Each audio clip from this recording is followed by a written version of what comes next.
महिला दिवस पर बड़े बड़े कार्यक्रमों का आयोजन हो रहा है। तमाम बड़े अफसर और बड़े नेता ये दावा कर रहे हैं कि महिलाओं के सशक्तिकरण, उनके उत्थान, उनकी सुरक्षा के लिए बड़ी बड़ी कोशिशें की जा रही हैं, मगर हकीकत कहीं इससे जुदा है। प्रयागराज की एक बेटी है प्रियांशी। उसने सोशल मीडिया के जरिए अपनी जो व्यथा बताई है, उसे सुनकर आप दहल जाएंगे। भारतीय जनता पार्टी से जुड़े एक नेता ने इसका गैंगरेप किया, जैसा कि उसने आरोप लगाया है।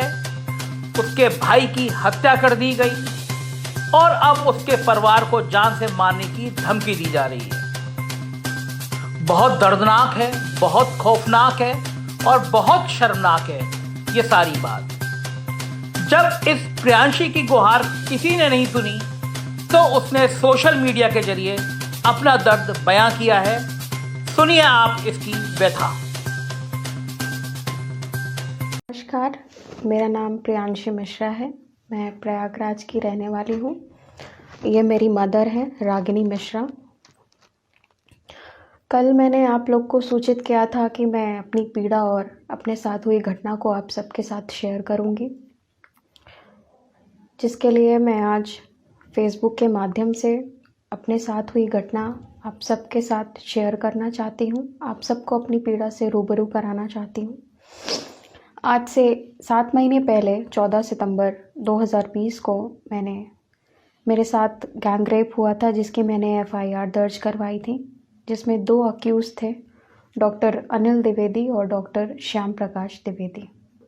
श्याम प्रकाश द्विवेदी अपने आप को भाजयुमो काशी प्रांत के उपाध्यक्ष बताते थे और डॉक्टर अनिल द्विवेदी बेली हॉस्पिटल टीबी सेक्शन में डॉक्टर थे।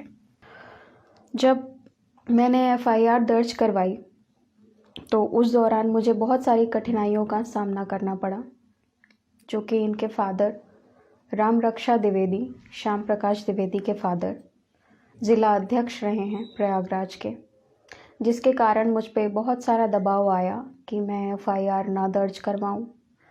मेरे केस को किसी भी उस टाइम जब मैं एफआईआर के लिए जाती थी तो मुझे कोविड पेंडेमिक का इशू का बहाना बता के मेरी एफआईआर को टाला जाता था।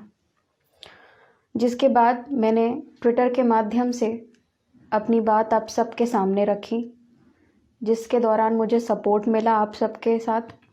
तब मेरी एफआईआर दर्ज हुई, जिसके तहत डॉक्टर अनिल द्विवेदी को एफआईआर के जस्ट दूसरे दिन ही अरेस्ट कर लिया गया था, लेकिन जो श्याम प्रकाश द्विवेदी थे उनको अरेस्ट होने में थोड़ा टाइम लगा, जिस दौरान उन्होंने अपने फेसबुक पेज पे नवनियुक्त एसएसपी के साथ फ़ोटो शेयर की, जिस पोस्ट के उससे हमें डराने की कोशिश की कि हम अपनी एफआईआर ना दर्ज कराएं, हम अपनी एफआईआर को वापस ले लें, हम अपना मुकदमा वापस ले लें। उसके बाद फिर जैसे ही एफआईआर दर्ज हुई, उसके बाद हमारा 161 का बयान, मेडिकल प्रोसेस, ये सारी चीज़ें शुरू हुई। जब मैं अपने मेडिकल प्रोसेस के लिए जाती या किसी भी कानूनी कार्रवाई के लिए जाती, तो हमारे आगे पीछे ब्लैक टाटा सफारी 4777 नंबर की गाड़ी हमारे आगे पीछे हमेशा रहती, हमें फॉलो करती रहती। जिसके बाद दोनों आरोपी अरेस्ट हुए, जिसके बाद लगातार हमें थ्रेट्स मिलते रहते थे। ये मेरी एफआईआर की कॉपी है, जिसमें 2 अक्यूज हैं, doctor Anil Dwivedi and doctor Shyam Prakash Dwivedi. जब हमें लगातार धमकियां मिलती रहीं, डायरेक्ट इनडायरेक्ट रूप से, अलग अलग माध्यमों से, लगातार मैंने एप्लीकेशंस दी कि मुझे और मेरे परिवार की जान को खतरा है। बीच में जब मेरा 161 का बयान हुआ, 164 का बयान हुआ, मेडिकल प्रोसेस हुआ, उस दौरान जब मैंने एप्लीकेशंस दी थी तो मुझे 2 कांस्टेबल के द्वारा सिक्योरिटी मिली थी। जैसे ही मेरा 161 का बयान हो गया, उसके बाद से मेरी सिक्योरिटी हटा दी गई। क्योंकि हमें अंदेशा था कि हमारे साथ कोई ना कोई अनहोनी की जा सकती है या हमारे साथ कोई अनहोनी हो सकती है। हम लगातार एप्लीकेशंस देते आए। ये मेरी एप्लीकेशन 16/10 की है, ये मेरी एप्लीकेशन 14/10 की है, ये मेरी एप्लीकेशन 30/11 की है। लगातार मैंने एप्लीकेशंस दी कि हमारे परिवार को क्षति पहुंचाई जा सकती है, हमें सिक्योरिटी प्रोवाइड की जाए, लेकिन हमारी कहीं कोई सुनवाई नहीं हुई। यहाँ के जिम्मेदार अधिकारी मेरी बात को इग्नोर करते थे। सत्ता पक्ष का मामला था, इसलिए कोई हमारे मैटर को सीरियसली नहीं ले रहा था। जिस दौरान 24 नवंबर की रात को डॉक्टर श्याम प्रकाश द्विवेदी ने जेल में ही रहते हुए एक माननीय केशव प्रसाद मौर्य जी के साथ एक पोस्ट किया। ये है जिसकी सूचना हमें इस पेपर के द्वारा मिली, लेकिन इसकी कोई जांच नहीं हुई। उसमें ये कहा गया कि ये पोस्ट डॉक्टर श्याम प्रकाश द्विवेदी के भाई ज्ञान प्रकाश द्विवेदी द्वारा किया गया। अगर ये पोस्ट उन्होंने ही किया था तो फिर ये पोस्ट डिलीट क्यों किया गया, इसकी अभी तक कोई जांच नहीं हुई है, ना इसका सच कोई सामने आया है। ये इशू ऐसे ही दबा दिया गया। जिस दौरान ये दोनों आरोपी अपनी बेल के लिए यहाँ के प्रयागराज के डिस्ट्रिक्ट कोर्ट कचहरी में इन्होंने अप्लाई किया। जिस दौरान जब भी हम कभी हियरिंग पे जाते, मैं या मेरी मदर ही जाते थे, क्योंकि मेरे फादर का एक्सीडेंट हुआ है तो वो घर पे रहते हैं। जब भी हम कभी जाते तो डॉक्टर श्याम प्रकाश द्विवेदी के भाई जब ज्ञान आते थे तो बार बार हमें फ़ोन पे अपने कान पे फ़ोन लगा के हमें बार बार फेस करके इनडायरेक्ट रूप से हमें धमकाया करते थे कि ये हमें बर्बाद करवा देंगे, हमें जान से मरवा देंगे, पूरे परिवार को ख़त्म करवा देंगे। बार बार हमें लगातार समझौते का प्रेशर इन्होंने बनाया, हम पे दबाव बनाया अलग अलग माध्यमों से, जिसके लिए हम लगातार एप्लीकेशंस भी देते आए कि हमें कुछ भी करवाया जा सकता है, हम पे दबाव आ रहा है, हम पे प्रेशर आ रहा है, हमारी हेल्प करिए। लेकिन किसी भी उच्च अधिकारी ने हमारी बात नहीं सुनी, हमारी बात को हमेशा इग्नोर किया, जिसके लिए मैंने लगातार सारे अधिकारियों को सूचित भी किया। मैं लगातार एप्लीकेशंस देती आई, जाके मिला भी, जाके हम हर ऑफिसर से मिलते भी थे, आईजी साहब से भी मिले, आईजी, एसएसपी, कर्नलगंज, कहाँ कहाँ हमने विज़िट नहीं किया, हर जगह किया, लेकिन कोई सुनवाई नहीं हुई लगातार एप्लीकेशंस देने के बाद भी। उस दौरान मेरा भाई रितेश मिश्रा प्रयागराज में ही उपस्थित थे।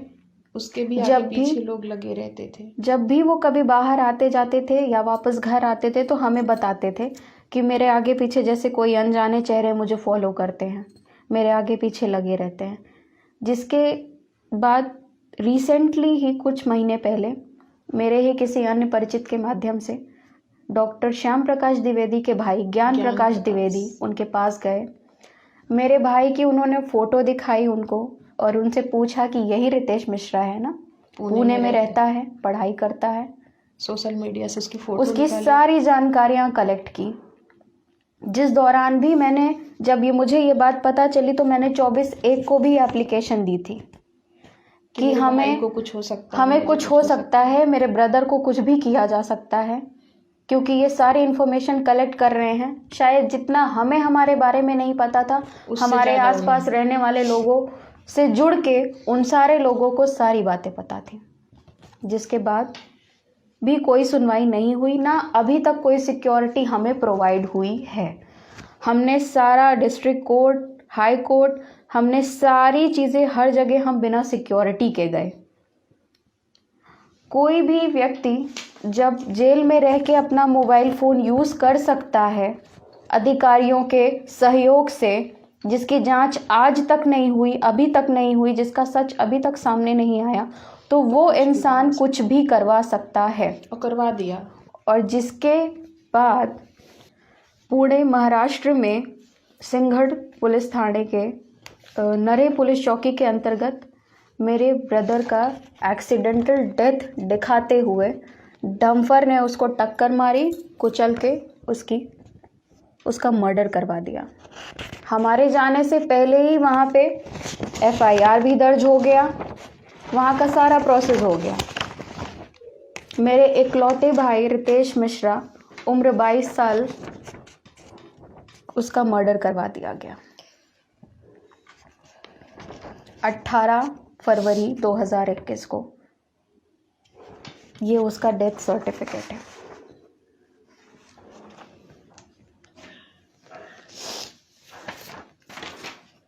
जिसके बाद जब मुझे ऐसी सूचना मिली, हम वहाँ पे पहुँचे, हमने उसका फ्यूनरल क्रेमेशन किया। जिसके बाद जब हम उस पुलिस चौकी पे पहुँचे, हमने सारी चीज़ों को देखा, हम स्पॉट पे गए। ऐसा नहीं लग रहा था मेरे बच्चे को कि एक्सीडेंट है। मतलब वहाँ के लोगों ने, सब लोगों ने यही बताया कि पहले ट्रक ने टक्कर मारी, फिर उसे कुचल दिया गया और उसको इस तरह से कुचला गया कि उसकी मौके पे ही मौत हो गई। ऑन द स्पॉट मेरे ब्रदर की डेथ हो गई। शब्द कुछ बोल नहीं पाया। जिसके बाद मैंने सिंघड़ पुलिस स्टेशन पे मैंने एप्लीकेशन दी।